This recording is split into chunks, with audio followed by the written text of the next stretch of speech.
Hi everybody, my name is Jenny. Welcome to Reality TV Breakdown, where today we are going to break down the season finale of Seeking Sister Wives. Let's go.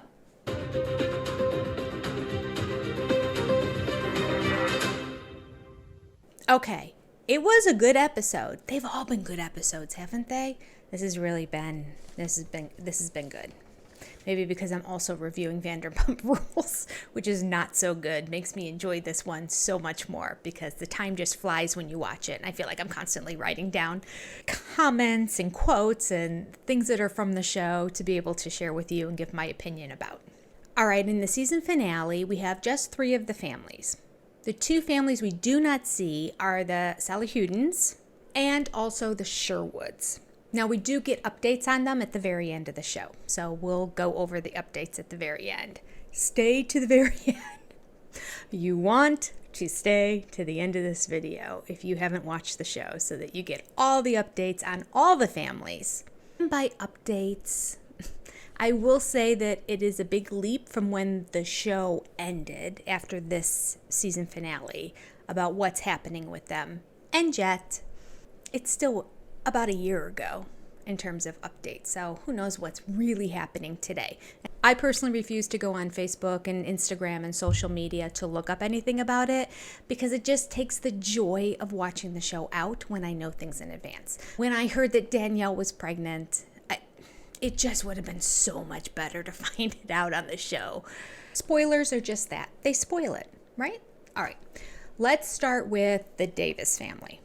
So the Davis family picks up where it left off, and that is that Nick and Danielle are both in the hot tub still.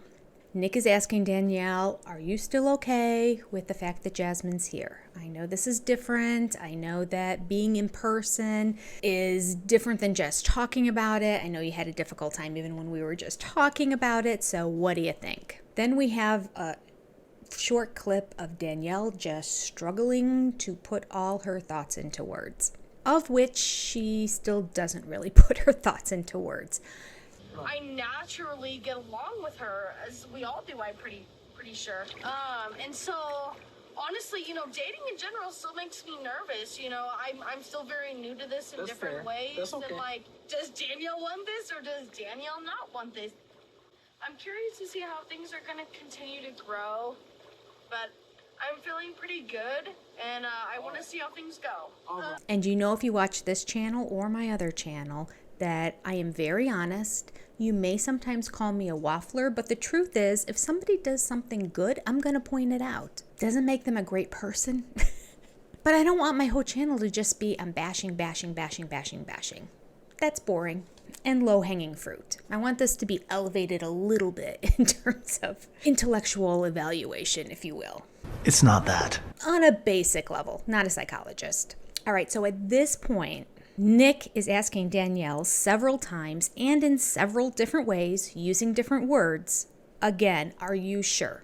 Are you sure? And then he gives another example and then says, what do you think? And I know it's hard for you sometimes to be in this. I know it was difficult before. I know before you said you were okay and then you ended up leaving. I just want to keep checking in.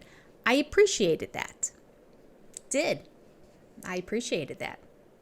However, he has a nurturing way in his voice, but that nurturing comes across as fathering and condescending. So how can fathering and condescending be nurturing? I don't know. Do you know what I'm trying to say? It's very soft. It's not confrontational. He's not aggressive. He's very calm. But I think deep down underneath it all, he's still manipulating her.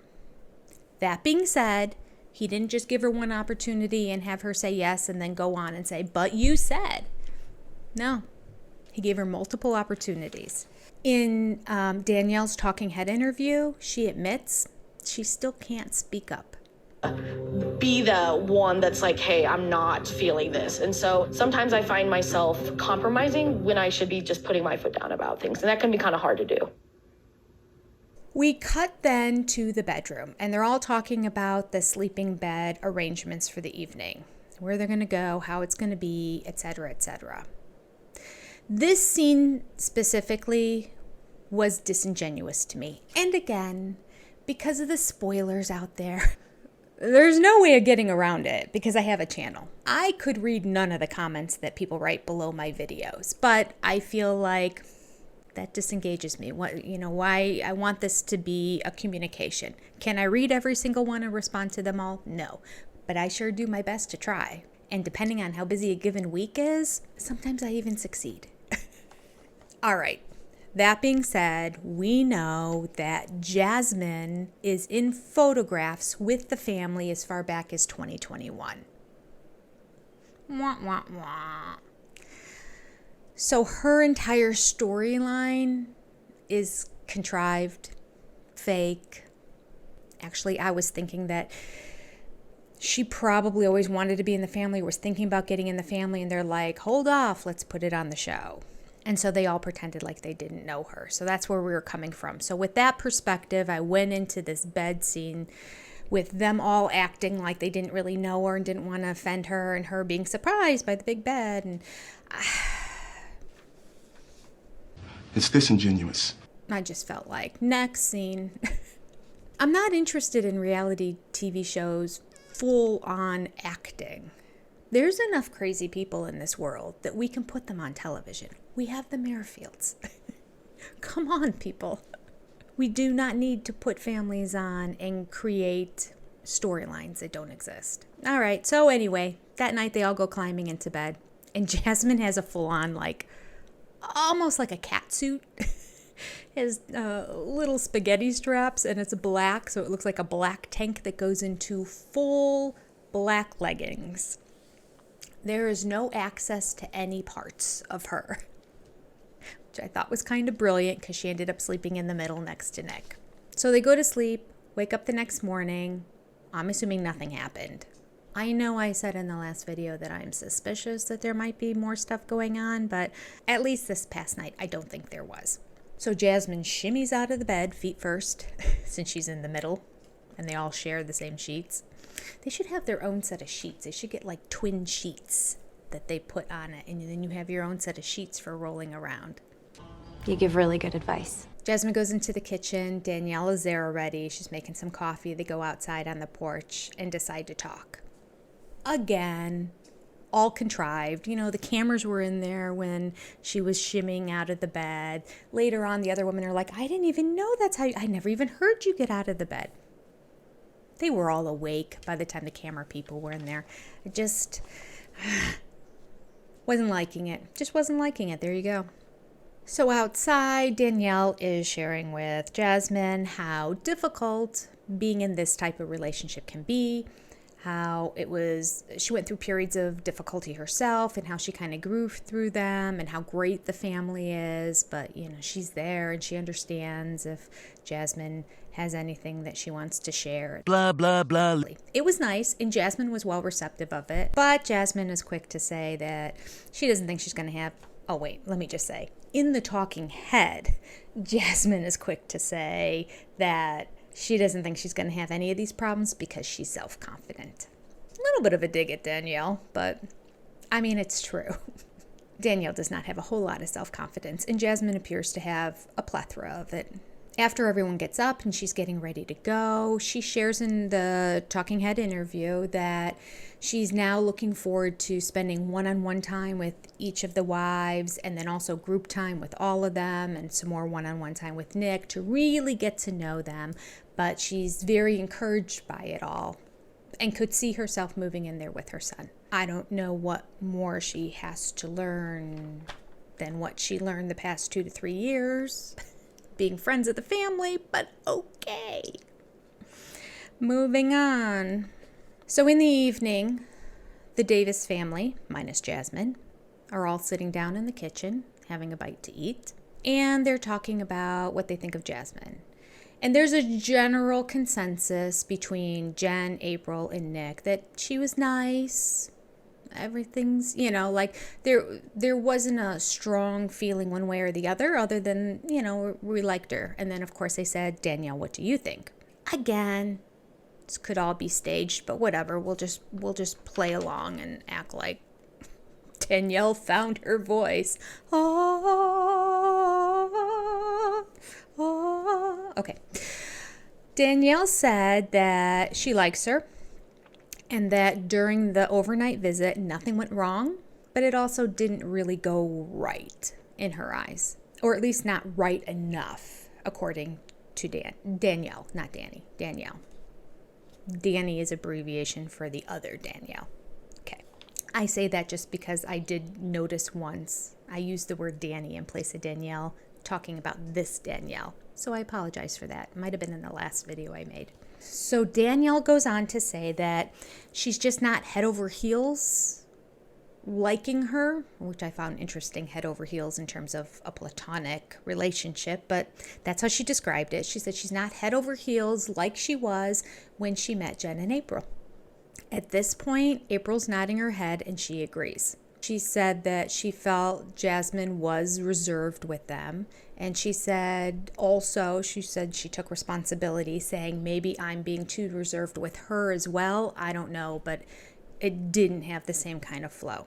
And April says that she is grateful to Danielle to speak up and share her opinions. I mean, can we just say Danielle has shared her opinions even with them?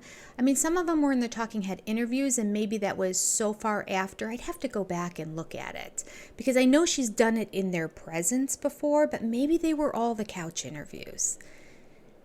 Maybe in real time, she wasn't really sharing what she was feeling. But at this moment, I thought, well, she's been saying she doesn't like it, but maybe she hasn't. I don't know. I'd have to go back and take a look. We'll just take it at face value. Since this whole relationship with Jasmine, we have to take at face value. Nick seemed disappointed, and Danielle said, listen, I'm just not feeling it, but maybe it just takes time. Maybe, we just need to give it more time and it'll work its way into being the right thing. And right away, Nick came out and said, no, if it's not right, it's not right. And he said, when he met Jen, when he met April, and when he met Danielle, all of them, he felt like it was right away. And the wives agreed. They all clicked with each other right away. And this just isn't a click. So they agree not to pursue Jasmine anymore. April decides what they really need to do is just not focus on one person and just get out there and date a whole bunch of different people to see who would be a really good fit to find that right person. Nick, happy as a clam. Yep. He is more than willing to date as many people as they'll bring to him. At the very end, I will say this felt genuine, but I don't know, maybe I'm being played. Anyway, at the very end, they're all sitting on the couch and they're doing their final couch interview for the season, and they are sharing how they grew and what they learned, etc., etc. Danielle made the most growth, but that's assuming they didn't tell her at the beginning of the season. We want you to pretend like you're not into it, and at the very end, you'll find your voice. You think so? Wouldn't that be horrible if that was the whole storyline ahead of time? And they just played into it and acted the whole time? It'd make me sad. At any rate, at one point, April does start to cry, talking about how special the love is between them and how much they really do care for each other. And she is very emotional about it, and Danielle starts crying too. And I can see between the two of them, I don't know April's history at all. We know Danielle's wasn't good. We know nobody came to the spiritual wedding except for some friend who she probably was a co-worker. I think it was a co-worker, actually. Danielle's been clear to say she really hasn't had love in her life, and the most love she's ever felt was in this family. I think she can still find it somewhere else, but the reality is, you know what? If it's working for her and it really does make her happy, and it's working for April and Jen and it makes them happy, then so be it.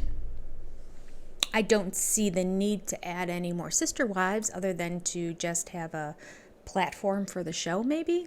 And Jen was not crying, if you were wondering.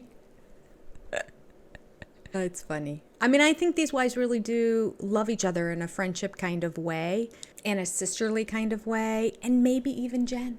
I think the Ice Queen might be part of this. I think that she really does love them and they love her too as sisters. Hard to tell. No emotion. I'm just being optimistic and positive here today. Let's head over. Let's see, where should we go next?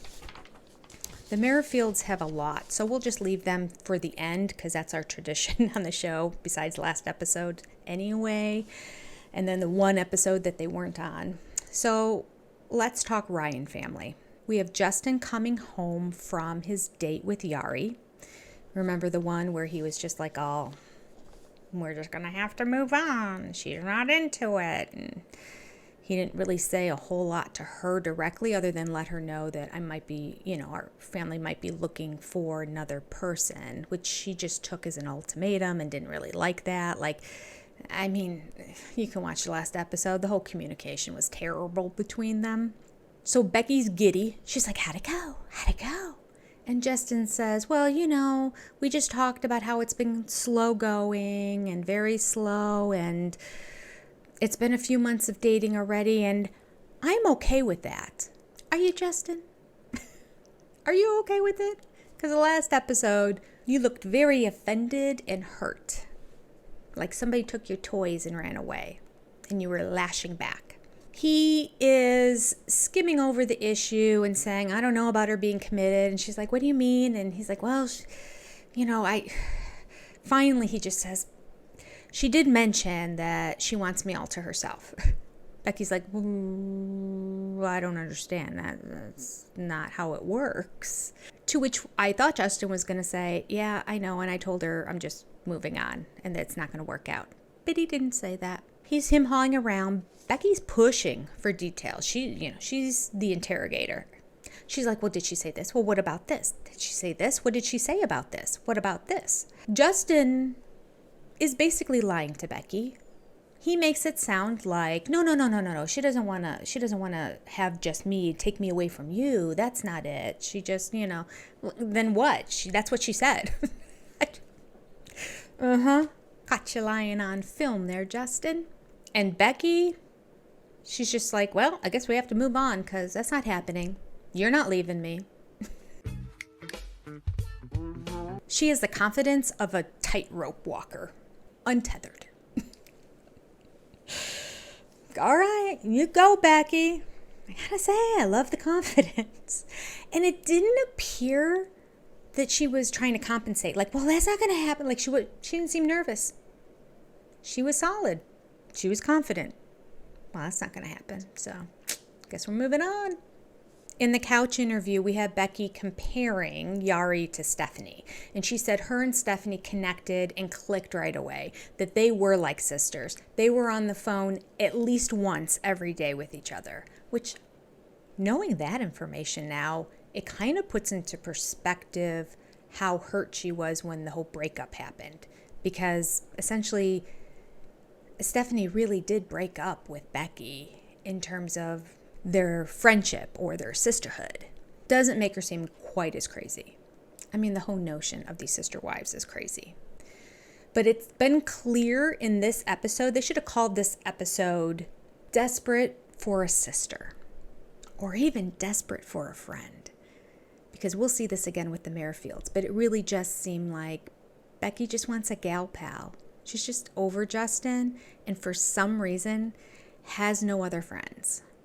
Which is weird because she's in a church like that. And I mean, she does have her kids and they're in their 20s now. They're like friends by then. They're, adults. My girls are in their 20s too. We do still have that mother-daughter relationship a bit, but we're definitely evolving into more of a friendship relationship. Becky shares that she doesn't really understand what Yari's intent is here. Since they're not going to be breaking up the relationship. And she's come right out and said, oh, I think she wants to come and really get you and think that I'll just leave and it'll just be the two of you. Justin doesn't agree. But Becky does say in the Talking Head interview that she feels like Yari's just a waste of time. We cut to Justin, and this is what Justin says in his interview. Verbatim, I wrote it down. I see Yari as a good potential.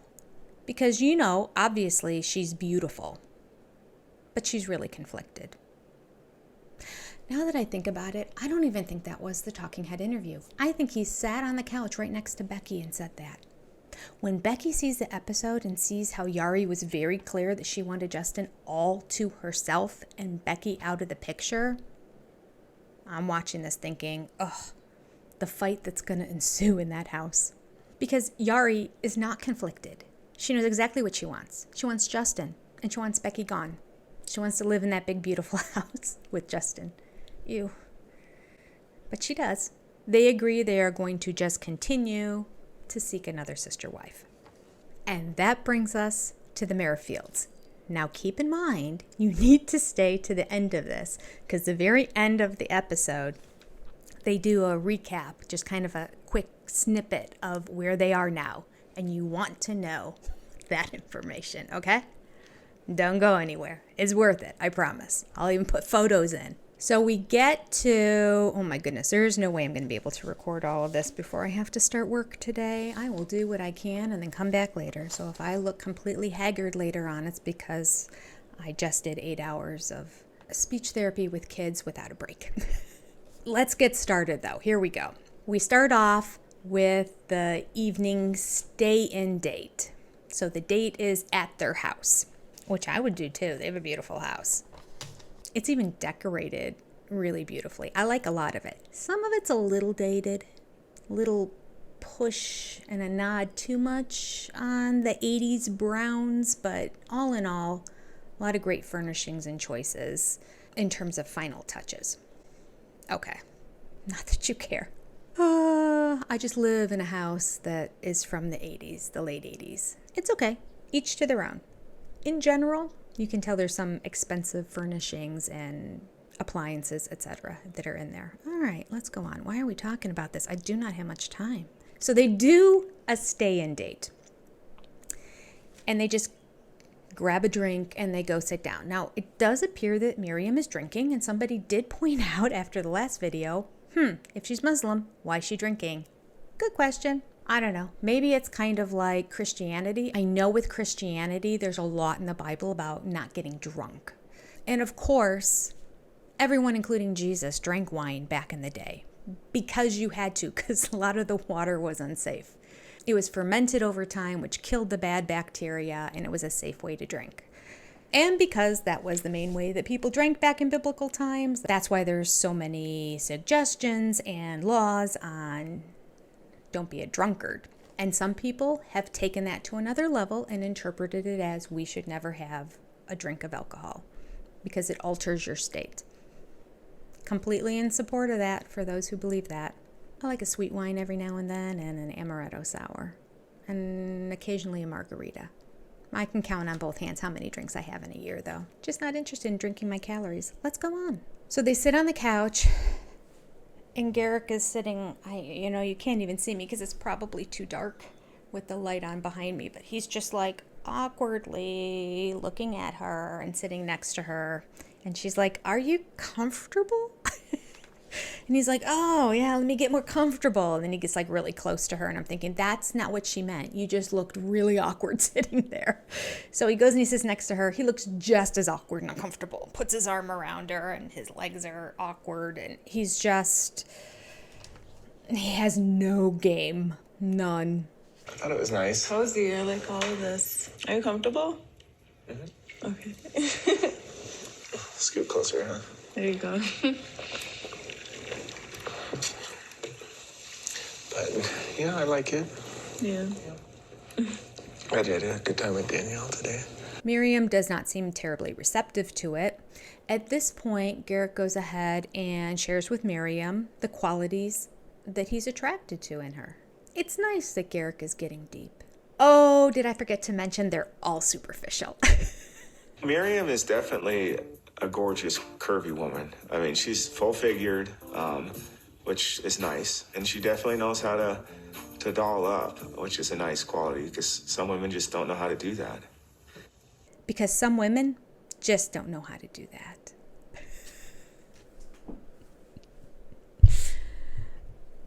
That's a good quality. The fact that she can doll herself up.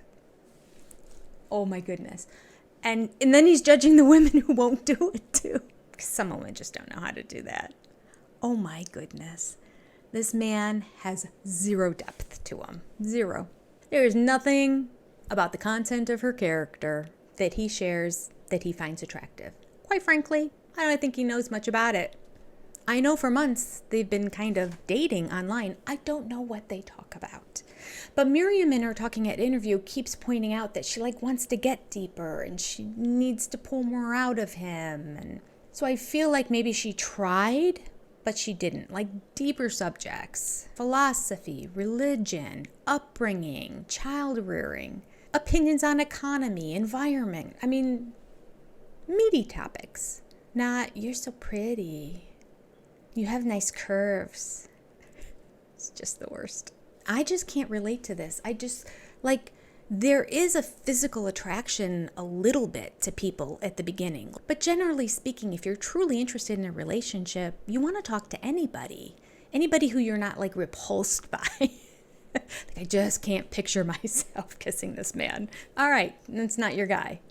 But anyone else, because the more you get to know somebody, if they're truly a great person inside, the better looking they become. It's just a fact. Holds true for making people genuinely laugh too. Guys who can make women genuinely laugh, doesn't really matter what they look like. Have you noticed in Hollywood all the trend on all the really big heavyweight actors with the skinny model wives? I mean, maybe it has something to do with their money too. I don't know. I think a lot of them, though, had these relationships beforehand. You're so funny and so hot. Miriam shares, I want him to get to know me personally. Good luck with that, Miriam. Have you seen the show? This is what makes me think this whole thing is just for her to get popular. Popular. You're gonna be popular. She asks him, what would you say if I put on the hijab? I'm like, oh, that's a good question. Would he be offended by the headscarf? Would he find it fine because she's celebrating her faith and the traditions? I don't know. This is what he says. I'd try to pull it off and say, where's my beautiful wife? Just a headscarf. I don't think she meant the one that literally covers your whole face except for your eyes. It's just the head covering. But maybe even that would bug him. No, I need to see that long, beautiful hair because you know how much he loves his long, dark hair. In the Talking Head interview, Garrick shares, the Muslim faith is important to her and I need to learn about it because I don't know anything. Still hasn't taken a moment to Google it. Jump on Wikipedia. I don't know. It only takes a few seconds to get a basic understanding. Nothing. He knows nothing. So she's trying to get him to share a little bit more, get a little bit deeper. I don't know what the question was that she used to precipitate getting him to actually share a little bit about his life. But he does say he was not always religious. He used to be in a gang. To which she kind of laughs out loud. No, she does laugh out loud. She's like, what kind of gang? It seems like, and from what she said, the town is very white, very conservative, very small town. Gang? He says yes. It had a name. They had the stickers on the thing. He would even make people pay him cash for protection. All right. That's kind of gangy. And horrible. But Miriam points something out that we didn't know before. And she's like, how did he do that when it's such a small town? And he grew up in this town where he's 6 generations in. He's the 6th generation in this town. And it's not a big town. This is a big deal that he's on this show. And this is a huge deal that he wants to live a life of polygamy.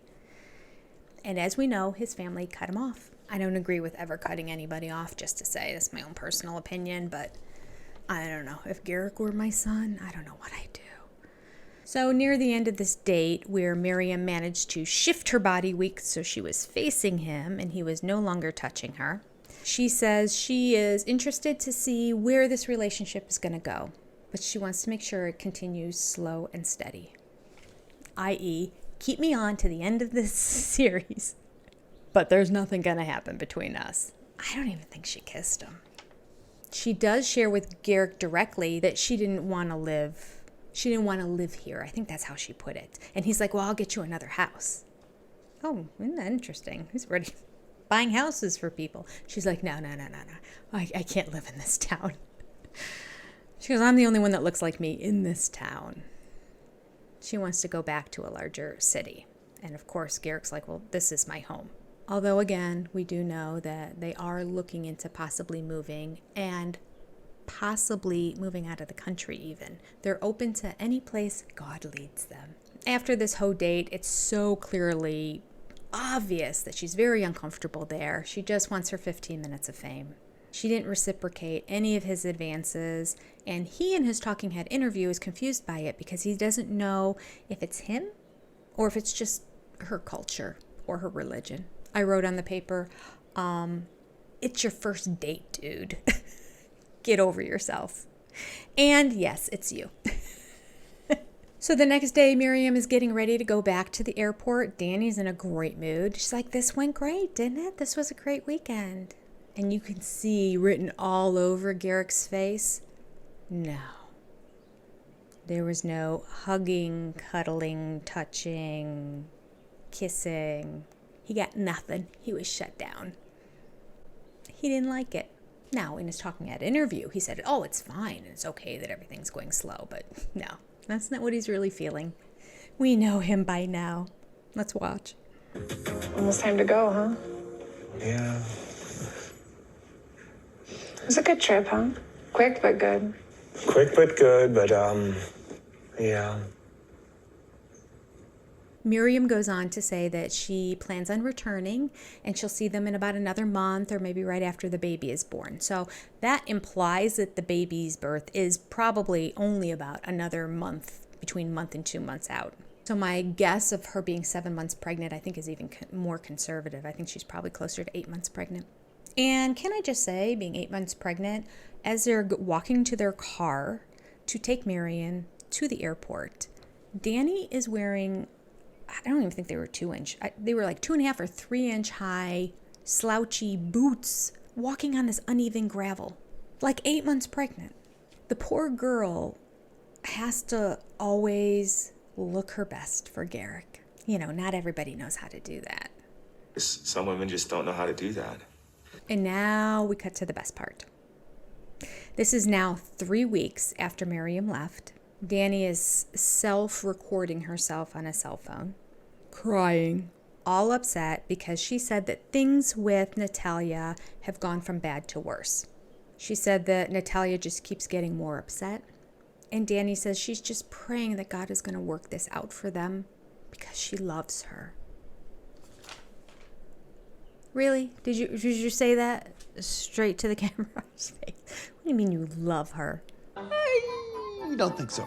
The morning that Miriam was leaving, or was it in the talking head interview? I think it was the morning she was leaving. At one point, Danny shared with Garrick that she feels closer to Miriam now after this one overnight, or maybe it was 2 nights, I don't know, stay. First date, really. First time meeting in person. She's closer to her than she is with Natalya. And at this point, being that she's about 8 months pregnant, it's been over a year that they have been courting and dating Natalya. And she's already closer with the other gal, but she has the nerve to say she wants it to work out because she really loves Natalya. Yeah, no. And then we have the little slip as to why Danny is doing all of this, besides just following the lead of Garrick, and we'll get to that in a second. But Danny says, I just want to have a sister. There you go. She's willing to put up with all this BS just to have a friend in the house. It's so sad. And maybe that's been put in her head from Garrick. You want to have a sister, don't you? You don't have a sister. You really don't. You've never had a sister. You need to have a sister. Wouldn't it be great if you had a sister in this house? I am sure that he put those thoughts in her mind. So now she's just like, I need to have a sister. It's something I'm missing in my life. So let me find somebody who my husband will sleep with so that I can have a sister friendship. It's warped. But I feel like that's how it all came together for them. So she says, I want to have a sister and a friend. And I want to help her, but nothing I say really helps. So apparently Danny's been trying to work with Natalya too and talk to her, and Natalya won't have any of it. It's gotten worse. Miriam seems to be a really good fit for our family. And I think Natalya just didn't expect that to happen. And now she is very upset. Then we have the screen say, 3 days later. And 3 days later, Natalya sent a video message to the producers. Can I just say her video message was also sort of a booyah, this is what you lost too, because she's wearing a white silk blouse. She has full face, not even full face makeup. She has full face makeup. Hair slicked perfectly. The ideal lighting around. It's almost like the whole thing was produced, but it was just her. So she is camera ready to walk onto the red carpet, and she records her video, knowing the Mayfields are going to see it as well eventually. And to the producer, she said, ever since Garrick has returned back to the United States, she has started to discover lies that he said. Lies, plural. And she said the main one, though, is that he invited a woman to spend a few days at his house. And she said ever since the beginning of their relationship, she expressed that she did not want the two of them to pursue any other relationship until she was at the point that she was living with them.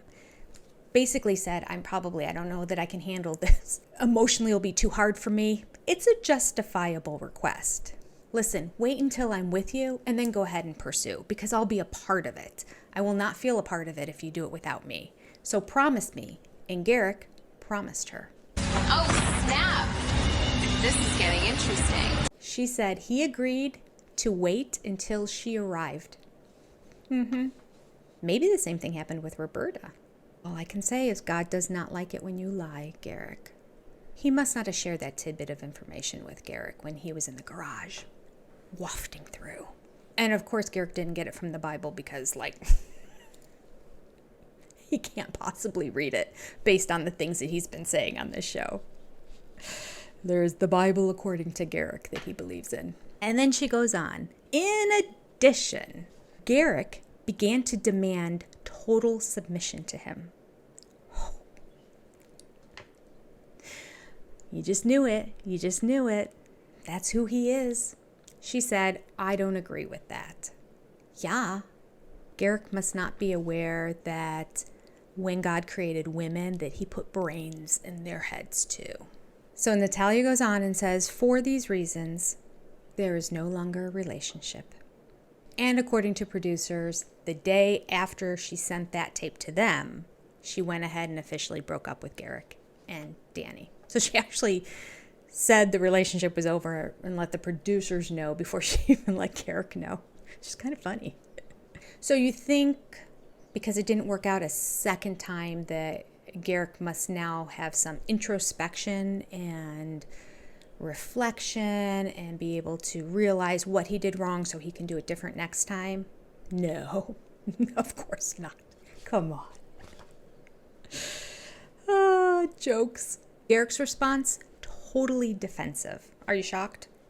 He's mocking Natalya, saying that she's saying, no, how dare you? We agreed to wait. Yeah. It's great that he confirmed it. Things escalated. Like, I don't want quickly. you talking to her. How dare you? We agreed we'd wait. He just confirmed the conversation that she's upset because they agreed to wait. And he's just making fun of her for saying that. But he says he's hurt by this. He's the victim. And why does this bother him so much? Oh, he goes on. He didn't realize Natalya has issues. She needs to address these issues that are stuck in her mind and her heart. And he's got the nerve to say that she's not a team player. She's not a team player. Oh, that's rich. That's really rich. You lied to her and are dating somebody behind her back, but she's not the team player because she called you out on your lie? A team player would stay shut. They would say nothing.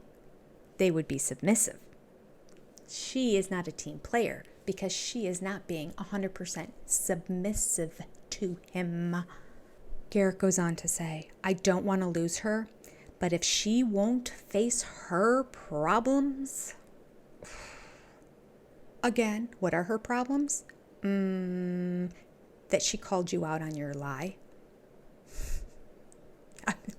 What are the other problems? She's upset that you lied to her. End of story. That's a problem that she needs to figure out and get over. Ooh. And then,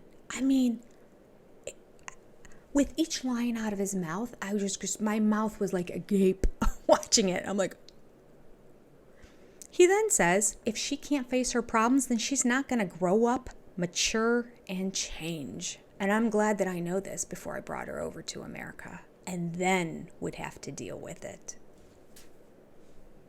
This woman who he claimed God spoke to him and said, this is your wife. This is one of your 5 wives that I'm going to give you. All lies, mind you. But this is what he said.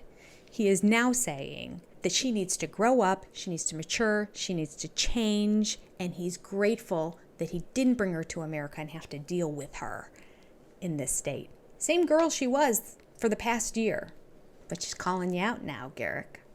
She needs to grow up, mature, and change. Yet, he was trying to impregnate her. This is where I do believe divine intervention is coming into place. I really do. The fact that Roberta and her never got pregnant, and that Danny, who was barren for 14 years, did. It's epic. Epic. God screaming. He is talking to him. He's screaming at him. And Garrick. Clueless. He doesn't get it at all. He doesn't get it at all. I think he truly is the biggest narcissist on TLC. And it's a tall task. It's difficult to reach that pinnacle. Garrick is right now 0 for 2 on proposals of women. Both proposals, both the women ended up leaving. And because of that, I want to know why, pray tell, did God tell you that these were 2 of the 5 wives you were supposed to have, Garrick? Huh, Garrick? Huh, Garrick? Oh, I'm so angry at Garrick right now. Can you tell? He is the worst. He's the worst. Okay. I just ended a full day of working online with kids for 8 hours. And then I came back and I recorded the end of this. And somehow, I don't know what I did. I must have not hit the button hard enough for record, but nothing recorded. I'm fine. Really, I'm fine. And we're going to talk about Garrick a lot right now. Oh, this is not good for you or me. Let me apologize in advance. Anger brewing. Here we go. Where did we leave off? On my paper, it says,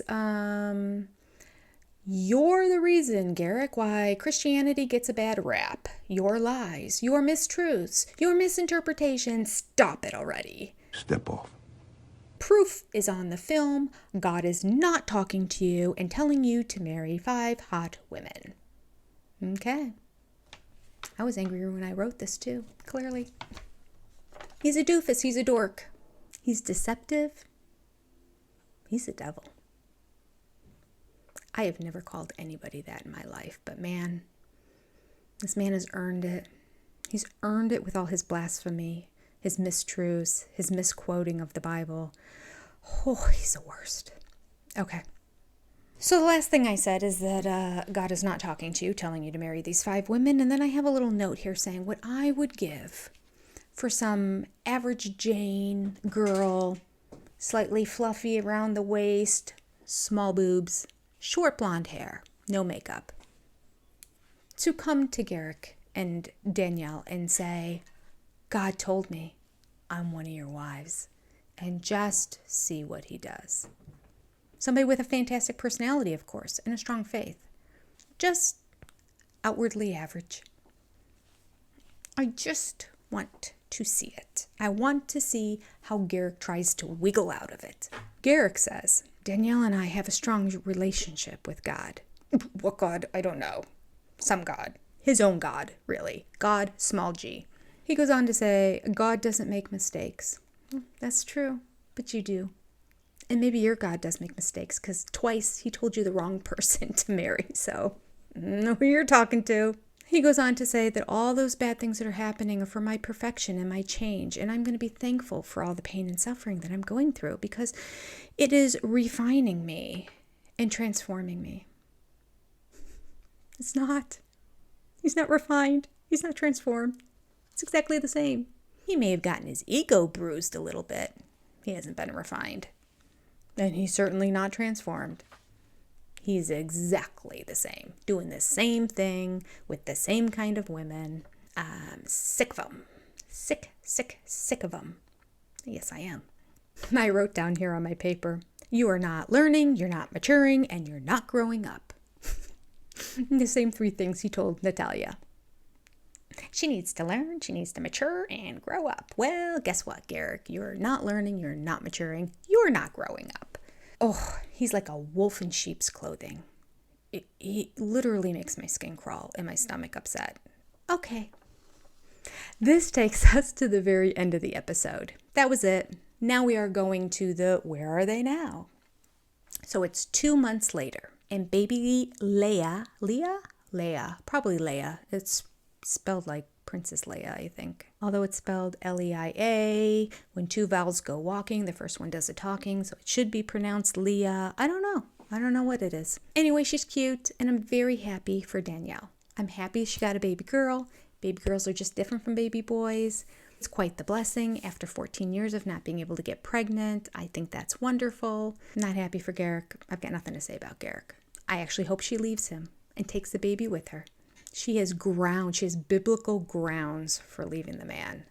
Do you hear that? If you're watching this, Danny, you have biblical grounds to leave the man.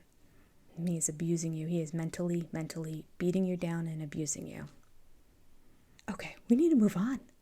Let's talk about the Ryans for a second. So the Ryans, in their recap, said they are still dating. And I thought, I'm curious to see who the new sister wife is. It's Yari. 2 months later, still dating Yari. And there is a picture of the 3 of them on the beach. On a beach. Is it a beach off the coast of Italy or Florida? What do you think? Actually, it was just the ocean, so you couldn't see foliage around, which would help you identify if this is a tropical location or not. My money's on Florida. How about yours? I will say that one of my viewers wrote below the last video that it is probably both, that he's going to take her to Italy in Epcot while being in Florida, which I thought was great. That's probably true. I said I was going to Italy. I didn't mean like the Italy. Like, head over to Disney World. Oh, goodness, where are we? Brief update on Nyla and Naeem. They show a picture of them in another pool hall, as if they're looking for more sister wives there. I hope not. I hope it's just that's their favorite pastime or something. Their update is that they are currently seeking out a sister wife named Ebony that they have been dating. And a month from now, they will meet her for the first time in person. So they obviously found her online. I hope she didn't slip into the DMs also, or that's just, it isn't ever going to work out. Oh, these peoples are a mess. I ran out of space. I had to get a little slip of paper to finish up my notes on this show. Well, we are up to Shane and Ashley right now. Shane and Ashley are continuing to seek another sister wife, which makes me sad. I thought they'd put it on the back burner and just live their lives, but I don't know. Maybe Shane's prognosis looks good, and now Ashley's like, yeah, I'm bisexual. I want to explore it. And he's like, I don't want you to leave me, so okay, if you want to. And that's pretty much where they are. They're calling it a sister wife. It's not a sister wife. Moving on. Oh, wait, there is an update with them. TLC said that Shane and Ashley, since they have decided to seek another sister wife, have been catfished and stood up. Not going so well. I don't know. If you can read the tea leaves, I think they should just not do it. But okay, that's me. Let's move on to the Davis family. The Davis family is now seeking a new sister wife. They call her a special woman in their life. Danielle is happy she did not leave the family and she's still there. And she says that this might be the woman that she is willing to marry. So we'll see. She's that serious about it. They're probably going to have her on the next season. And guess what? I know we went through all the families, but we're back to the Mayfields. Circling around TLC, ending it on the Mayfields, because there is more than the fact that baby Leia was born. And that is, they are no longer dating Miriam. Shocker. You saw this coming? Everyone saw this coming. Of course they're not. Miriam is probably got like another 100,000 subscribers now, and she's just traveling and trying to get endorsements. She wanted to go into the beauty industry anyway. I'm sure she has some sort of YouTube beauty channel, and she just used this as a platform to get people to watch her. I called it. Now, I don't know that that's true, but if it's not, it will be. She will create such a thing if she doesn't have one right now. Probably not YouTube. Maybe Instagram. I don't know. This younger generation is more into Instagram than they are YouTube, aren't they? Okay. One more update with the Mayfields, and that is that they were seeking another sister wife, and they have somebody that they're dating already. Her name is Lorena. And on Garrick and Lorena's first date, he baptized her. Into what church? I don't know. Don't care. Just don't claim it's my church, because it's not. This was their first date when he did this. It is also the day that he proposed to her. Oh, the man has not been refined or transformed at all. Oh my goodness. Wait, I'm going to do you one better. For all of you who haven't seen the show, the last line was that he is trying to bring her to the United States on a K-1 visa. Another girl from another country. And wait, I will one-up that. The country is Brazil. Stop. Seriously, stop. He's learned nothing. They have learned nothing. So dumb. I can't even. Like, there's no words. I mean, if you scripted it and wrote it for a movie, nobody would pick it up because they're like, nobody's that dumb. It's unbelievable. There's no way. It's the third time he's going after a Brazilian. We'll see if this one sticks. See if she's around by the time the next season begins. That's all I have. Well, I hate to say it, but it was fun, even though it ended with me with having so much anger towards this man. But it really was a good series. It was interesting. And hopefully TLC can learn from their mistakes of getting kind of fake couples and have an even better season come out next year. I'd rather have it be real people who don't have a whole lot going on than these fake relationships like Jasmine and Miriam. I mean, I think they thought Miriam was real, but TLC had to know Miriam wasn't real, but maybe they didn't care because it would make good TV. It made okay TV. The whole time I was on to her. All right, so that's it. It's going to be a whole year before this comes back, but I'll be here on this channel updating it. I'll probably be covering, Welcome to Plathville will probably come out in August, so that'll be covered on this channel. And between now and then for the summer months, I don't know. Really don't know. If there's anything that comes out that looks interesting, I'll cover it. Maybe there'll be Seeking Sister Wife like updates. I could do that. Although any updates would be updates in this year, which is going to already be ahead of what next year is going to put out in content. Gosh, I hate TLC. The worst when it comes to reality TV. The spoilers are ridiculous. It ruins the show. I wish they'd learn. All right. Also, starting in probably August, not sure, maybe September, don't know. But Sister Wives will be coming back on TLC as well. I review Sister Wives on my other channel, and that channel is called Senior Perspective on Sister Wives. So go there now and subscribe so that when the reviews come out, you'll be the first one to see it. And in the meantime, I'm throwing out, I try to have at least a video every week on that channel as well, covering just different topics in the Sister Wives realm. And currently, I am doing lives on Thursday nights where we are reading through the Sister Wives book called Becoming Sister Wives. A lot going on over there. So jump over, hit subscribe so you don't miss anything. Thanks for taking this journey with me, and we'll see you back for season 6. Bye-bye. That was crazy, eh?